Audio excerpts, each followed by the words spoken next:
बिस्मिल्लाहिर्रहमानिर्रहीम। अस्सलाम वालेकुम। मैं हूं डॉक्टर कैसर बादशाह।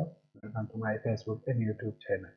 अगर आप इस चैनल पर नए हैं तो चैनल को सब्सक्राइब करें, वीडियो को शेयर और लाइक ज़रूर करें और साथ ही बेल आइकन पर क्लिक करें ताकि हमें आने वाली वीडियो आप तक पहुंच सके। अगर आप फेसबुक इस्तेमाल करते हैं तो मैथ्स एनिमेशन पेज को फॉलो करें। आज का हमारा लेक्चर 10th क्लास मैथमेटिक्स के लिए है, लेक्चर 1, और आज हम क्वाड्रेटिक इक्वेशन को एक्सप्लेन करेंगे। क्वाड्रेटिक इक्वेशन को एक्सप्लेन करने से पहले हम अलजेब्रिक एक्सप्रेशन को एक्सप्लेन करेंगे और ग्रेजुअली हम जाएंगे क्वाड्रेटिक इक्वेशन की तरफ। तो जब हम वेरिएबल और कांस्टेंट को कंबाइन करते हैं थ्रू अलजेब्रिक ऑपरेटर्स, तो इससे जो एक्सप्रेशन बनती है उसको हम कहते हैं अलजेब्रिक एक्सप्रेशन। अब हमारे पास वेरिएबल क्या है, तो वो क्वांटिटी जिसकी वैल्यू चेंज होती हो। यानी आपके पास टेम्परेचर है, आज थोड़ी सी सर्दी है, कल अगर टेम्परेचर थोड़ा सा ज़्यादा हो गया तो सिचुएशन के मुताबिक उसकी वैल्यू चेंज होती है। तो इसको हम कहते हैं, ऐसे क्वांटिटी को हम वेरिएबल कहते हैं और इसको हम डिनोट करते हैं एक्स वाई और जेड से, यानी हम इसको इंग्लिश अल्फ़ाबेट से डिनोट करते हैं। दूसरा हमारे पास है अलजेब्रिक ऑपरेटर्स। तो अलजेब्रिक ऑपरेटर जो है वो बेसिक ऑपरेटर हमारे पास प्लस माइनस डिवीजन और मल्टीप्लिकेशन है। इस तरह हमारे पास कांस्टेंट जो है वो हमारे पास नंबर्स है, रियल नंबर्स 1, 2.5, 1/2 एक्सेट्रा। इस तरह के जितने भी हमारे पास नंबर है उन सबको हम कांस्टेंट कहते हैं, यानी रियल नंबर्स को हम कांस्टेंट कहते हैं, कॉम्प्लेक्स नंबर्स को जो कि आपने 9th क्लास में पढ़े, ये सारे हमारे पास कांस्टेंट है। ऐसी क्वांटिटी जो फिक्स हो, जो कभी चेंज ना होती हो। अब यहाँ पे आप एग्जांपल देख लें, ये हमारे पास एग्जांपल है। इसमें ये x जो है ये वेरिएबल है, प्लस जो है वो हमारे पास बेसिक ऑपरेटर है, अलजेब्रिक ऑपरेटर है हमारे पास, और 1 जो है वो हमारे पास कांस्टेंट है। तो यहाँ पर अगर आप देखें तो हमने वेरिएबल को और कांस्टेंट को कंबाइन किया हुआ है थ्रू अलजेब्रिक ऑपरेटर, तो इसको हम कहते हैं अलजेब्रिक एक्सप्रेशन। जब आप वेरिएबल को और कांस्टेंट को कंबाइन करें through algebraic operators, plus minus division multiplication जो भी हो, तो इसको हम कहते हैं अलजेब्रिक एक्सप्रेशन। अब हमारे पास पॉलिनोमियल का कंसेप्ट है। तो पॉलिनोमियल जो है ये बेसिकली अलजेब्रिक एक्सप्रेशन होता है, लेकिन ऐसा अलजेब्रिक एक्सप्रेशन होता है जिसमें वेरिएबल की पावर जो है वो होल नंबर हो। अब ये पॉलिनोमियल की जनरल फॉर्म है, इसको आप देखिए, इसमें ये an up to so on a2 a1 and a0, ये सारे हमारे पास कांस्टेंट है। और ये x जो है ये हमारे पास वेरिएबल है, x पावर n माइनस 1, ये सारे हमारे पास जो है जहाँ पे भी x यूज हुआ है ये एज अ वेरिएबल यूज हुआ है। और इसकी जो पावर है n-1 n up to so on 2 और 1, ये सारे हमारे पास क्या है, होल नंबर्स है। होल नंबर्स हमारे पास क्या होते हैं, ये 0 से स्टार्ट होते हैं, 1 2 3 and up to so on. तो ऐसा हमारे पास अलजेब्रिक एक्सप्रेशन। अब देखिए ये अलजेब्रिक एक्सप्रेशन है बेसिकली, ए एन कांस्टेंट है, एक्स पावर एन जो है ये वेरिएबल है। तो इन दोनों के बीच में अलजेब्रिक ऑपरेटर जो है वो मल्टीप्लिकेशन का है, यानी a n multiply by x power n plus a n minus 1 x power n minus 1 plus up to so on a 2 multiply by x power square plus a 1 multiply by x power 1 plus a not is equal to 0। तो ये पूरे इसमें हमारे पास ये जो algebraic expression है, यहाँ पे प्रोडक्ट और प्लस का जो ऑपरेटर है वो यूज हुआ है। ए और एक्स के बीच में प्रोडक्ट है और एक्स पावर एन माइनस 1 के बीच में हमारे पास प्लस यूज हुआ है। तो यहाँ पे हमने कांस्टेंट और वेरिएबल्स को कंबाइन किया हुआ है थ्रू अलजेब्रिक ऑपरेटर। दो अलजेब्रिक ऑपरेटर यहाँ पे यूज हुए, एक हमारे पास प्रोडक्ट का है और एक हमारे पास प्लस का है। तो ये हमारे पास पॉलिनोमियल है। तो पॉलिनोमियल बेसिकली अलजेब्रिक एक्सप्रेशन होता है, लेकिन ऐसा अलजेब्रिक एक्सप्रेशन जिसमें वेरिएबल की पावर जो है वो होल नंबर हो, यानी यहाँ पे -1 ना हो पावर में, 0.1 या इसी तरह के डेसिमल नंबर्स ना हो। तो ऐसा अलजेब्रिक एक्सप्रेशन जिसमें वेरिएबल की पावर होल नंबर हो, यानी 0 1 2 3 and up to so on, इस तरह के नंबर हो, नेगेटिव ना हो, फ्रैक्शन के फॉर्म में ना हो, पॉइंट के फॉर्म में ना हो, तो ऐसे अलजेब्रिक एक्सप्रेशन को हम कहते हैं पॉलिनोमियल। और यहाँ पे चूंकि सिर्फ एक ही वेरिएबल यूज हुआ है x का, तो ये हमारे पास पॉलिनोमियल n1 वेरिएबल है। नेक्स्ट हमारे पास क्वाड्रेटिक इक्वेशन की डेफिनेशन है। Quadratic equation is an in one variable is an equation that can be written in the form of ax square plus bx plus c is equal to 0। जब हम equation को इस form में लिखते हैं तो इसको हम क्वाड्रेटिक इक्वेशन कहते हैं। अब इसको थोड़ा सा एक्सप्लेन करते हैं।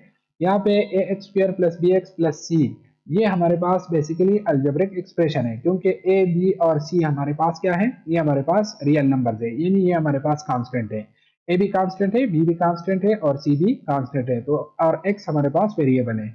ए और एक्स स्क्वायर के बीच में जो प्रोडक्ट है और इसके बाद प्लस बी और एक्स के दरमियान में अगेन प्रोडक्ट यूज हुआ है प्लस सी, तो यहाँ पर अगर आप देखें तो कांस्टेंट और वेरिएबल को कंबाइन किया हुआ है, तो अलजेब्रिक ऑपरेटर, यहाँ पे प्रोडक्ट यूज हुआ है, फिर अगेन प्लस बी एक्स के दरमियान प्रोडक्ट प्लस सी, तो ये जो लेफ्ट साइड पे आपको नजर आ रहा है ये बेसिकली अलजेब्रिक एक्सप्रेशन है। अब ये अलजेब्रिक एक्सप्रेशन जो है ये बेसिकली पॉलिनोमियल भी है, यानी ए पॉलिनोमियल के डेफिनेशन को भी सेटिस्फाई करती है। एक्स की पावर देखिए 2, यहाँ पे बी के साथ जो एक्स है इसकी पावर 1 है, तो जब भी आपके पास ऐसा अलजेब्रिक एक्सप्रेशन होगा जिसमें वेरिएबल की पावर होल नंबर हो, तो ऐसे एक्सप्रेशन को हम पॉलिनोमियल कहते हैं, तो ये पॉलिनोमियल भी है।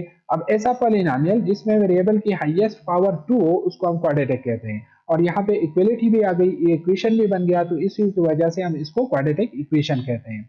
अब यहाँ पे अगर आप देखें where a b c are real numbers and a does not is equal to 0, यहाँ पे कंडीशन लगाया हुआ है कि a 0 नहीं होगा, यानी अगर आपके पास a 0 बन गया तो 0 एक्स स्क्वायर के साथ मल्टीप्लाई होकर 0 हो जाएगा, तो इक्वेशन आपके पास बच जाएगा bx plus c is equal to 0। अब bx plus c is equal to 0, यहाँ पे x की पावर 1 है, तो जब भी आपके पास इक्वेशन में वेरिएबल की हाईएस्ट पावर 1 हो तो उसको हम कहते हैं कि ये हमारे पास लीनियर इक्वेशन है, यानी उसकी पावर जो है वो basically 0 1 2 3 up to so on, यानी होल नंबर में जब आपके पास वेरिएबल की पावर क्या हो 1 हो, यानी ऐसा पॉलिनोमियल जिसमें वेरिएबल की पावर आपके पास 1 हो, तो उससे जब आप इक्वेशन बनाते हैं तो उसको हम लीनियर इक्वेशन कहते हैं। तो यहाँ पे ए कभी भी 0 नहीं होगा, क्योंकि ए 0 बन गया तो इसका मतलब ये है कि एक्स स्क्वायर भी 0 हो जाएगा, तो जब एक्स स्क्वायर खत्म हो गया यहाँ से, तो इसका मतलब ये कि अब क्वाड्रेटिक इक्वेशन नहीं रहा, बल्कि इसको फिर हम लीनियर इक्वेशन कहेंगे।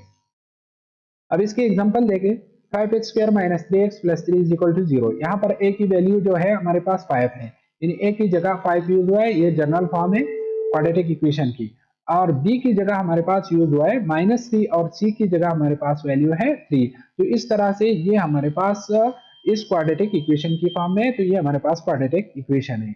और ये जो क्वाड्रेटिक इक्वेशन है ये x पावर 2 की वजह से क्वाड्रेटिक है। अगर आप इस यहाँ से 5 की जगह 0 पुट कर दे तो ये 0 एक्स स्क्वायर के साथ 0 मल्टीप्लाई होकर खत्म हो जाएगा, तो इक्वेशन आपके पास बच जाएगा -3x plus 3 is equal to 0, और ऐसी इक्वेशन को फिर हम लीनियर कहते हैं। तो इस इक्वेशन को क्वाड्रेटिक बनाता है ये x पावर 2। अब ये जो इसमें जितने वेरिएबल के जितने भी पावर है वो बेसिकली हमारे पास क्या है, होल नंबर है, x पावर 2 हमारे पास होल नंबर है, 3x x में पावर नहीं है तो इसका पावर जो है वो 1 है, वो भी होल नंबर है, और 3x यहाँ पे x बेसिकली मौजूद है x पावर 0 जो कि 1 के इक्वल होता है, तो इसलिए हम नहीं लिखते, और वो भी हमारे पास यहाँ पे मौजूद है, तो इसका मतलब ये है कि ये हमारे पास क्वाड्रेटिक इक्वेशन है।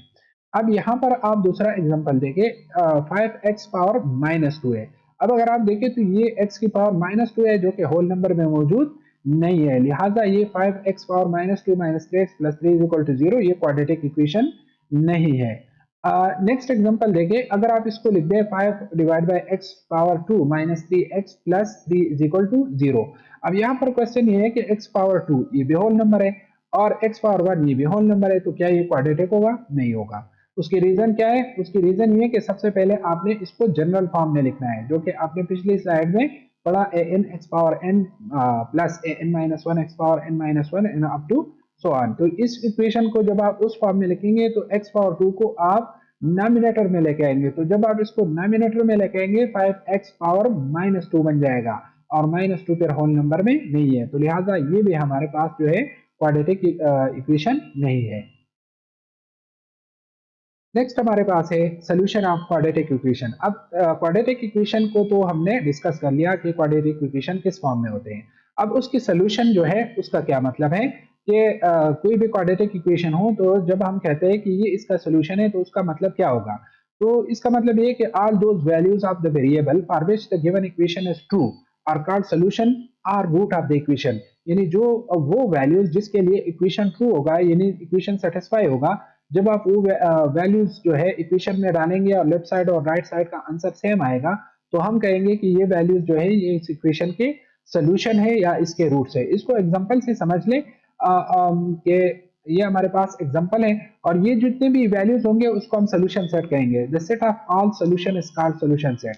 ये हमारे पास एग्जांपल है, x square plus 9 is equal to 0। सबसे पहले तो आप ये देख लें कि ये क्वाड्रेटिक इक्वेशन है कि नहीं है। तो यहाँ पे वेरिएबल की पावर क्या है, 2। अब 9 के साथ वेरिएबल नहीं है, नो प्रॉब्लम, उससे हमें कोई कंसर्न नहीं है। एक्स पावर हमारे पास यहाँ पे एक वेरिएबल यूज हुआ है एक्स, और उसकी हाईएस्ट पावर 2 है, लिहाजा ये हमारे पास क्या है, क्वाड्रेटिक इक्वेशन है, क्योंकि आप इसको x square plus 0 into x plus 9 लिख सकते हैं। तो ये हमारे पास क्वाड्रेटिक इक्वेशन है। अब यहाँ पे हमने 3 पुट कर दिया, x की जगह अगर आप 3 पुट करेंगे तो 3 square minus 9 is equal to 0, और 3 का स्क्वायर क्या होता है, 3 3 9 माइनस 9 इज इक्वल टू 0। तो ये 0 इज इक्वल टू 0 बन गया। यानी x की जगह जब आपने वैल्यू यहाँ पे 3 डाल दिया तो लेफ्ट और राइट साइड का आंसर आपके पास सेम आ रहा है। इसका मतलब ये है कि x इज इक्वल टू 3 जो है वो इस इक्वेशन को सेटिस्फाई कर रही है। तो जब इस इक्वेशन को सेटिस्फाई कर रही है, या आप ये कह सकते हैं कि x इज इक्वल टू 3 के लिए ये इक्वेशन ट्रू है। दोनों मतलब वर्डिंग चेंज है लेकिन दोनों का मतलब सेम है। तो इसका मतलब ये है कि ये 3 जो है ये इस इक्वेशन का सोल्यूशन है, या हम इसको इस इक्वेशन का रूट कहेंगे। सिमिलरली अगर आप देखें तो एक्स की जगह आप -3 डाल लें, -3 whole square minus 9 is equal to 0।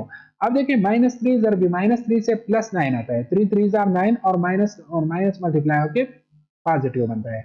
तो +9 -9 ये वाला इज इक्वल टू 0, और ये भी 0 इक्वल टू 0। तो इसका मतलब क्या हुआ, इसका मतलब ये हुआ कि ये इक्वेशन जो है एक्स स्क्वायर प्लस 9 ये दो वैल्यूज के लिए ट्रू है। एक्स इज इक्वल टू 3 के लिए भी ट्रू है, और एक्स इज इक्वल टू -3 के लिए भी ये ट्रू है। तो इसके सोल्यूशन सेट में हमारे पास दो वैल्यूज आएंगी, 3 और -3, क्योंकि 3 भी इस इक्वेशन को सेटिस्फाई करती है, लेफ्ट और राइट साइड के आंसर आपके पास सेम आता है। और -3 को भी जब हमने यहाँ पे पुट कर दिया तो ये भी लेफ्ट साइड और राइट साइड का आंसर हमारे पास सेम आ रहा है। तो यहाँ पे हमने कहा था कि the set of all solution is called solution set. तो इन दोनों वैल्यूज का जो सेट हमारे पास बनेगा इनको हम कहेंगे सोल्यूशन सेट। और डिफिनीशन क्या था कि all those values of variable, variable की वो तमाम values for which the given equation is true, जिसके लिए ये इक्वेशन ट्रू होगा, इज कॉल्ड सोल्यूशन और रूट ऑफ द इक्वेशन। तो उसको हम इक्वेशन का सोल्यूशन या रूट कहेंगे।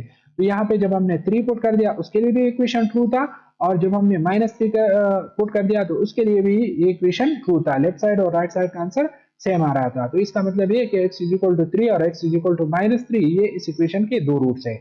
यहाँ पे ये बात याद रखिए, ये एक जनरल रिजल्ट है कि जब भी आपके पास कोई पॉलिनोमियल हो और उसकी जितनी भी हाईएस्ट पावर हो, यहाँ पे हाईएस्ट पावर 2 है, तो उतने उसके रूट्स होंगे उतने इसके सोल्यूशन होंगे। अगर यहाँ पे x पावर 3 होता तो हमारे पास इसके सोल्यूशन सेट में 3 नंबर्स आते। अगर x पावर 4 होता तो सोल्यूशन सेट में हमारे पास 4 नंबर आते। अब सोल्यूशन मेथड्स, क्वाड्रेटिक इक्वेशन को हम किन मेथड से सॉल्व करेंगे। ये जो सोल्यूशन हमने डिस्कस किए कि वो वैल्यूज जो जिसको आप इक्वेशन में पुट कर देते हैं और इससे इक्वेशन जो है वो सेटिस्फाई हो जाता है। तो इन वैल्यूज को हम कैसे फाइंड करेंगे, इनके फाइंड करने के 3 मेथड्स हम पढ़ेंगे। एक हम पढ़ेंगे फैक्टराइजेशन मेथड, एक हम कंप्लीटिंग स्क्वायर मेथड, और एक हमारे पास क्वाड्रेटिक फार्मूला जो कि सबसे पावरफुल भी है। कंप्लीटिंग स्क्वायर का एक रिड्यूस फॉर्म है ये, यानी कंप्लीटिंग स्क्वायर से ही ये बना है, लेकिन ये बहुत पावरफुल मेथड है। तो इन 3 मेथड से हम इस इक्वेशन को सॉल्व करेंगे, यानी x की वो वैल्यूज हम फाइंड करेंगे जिसके लिए क्वाड्रेटिक इक्वेशन ट्रू होगा, या वो वैल्यूज क्वाड्रेटिक इक्वेशन में जब हम पुट करेंगे तो वो उससे ये इक्वेशन जो है वो सेटिस्फाई होगा। आज का हमारा लेक्चर यहाँ तक कंप्लीट हो गया। नेक्स्ट लेक्चर में हम एक्सरसाइज 1.1 के क्वेश्चन नंबर 1 के पार्ट 1 और पार्ट 2 को सॉल्व करेंगे।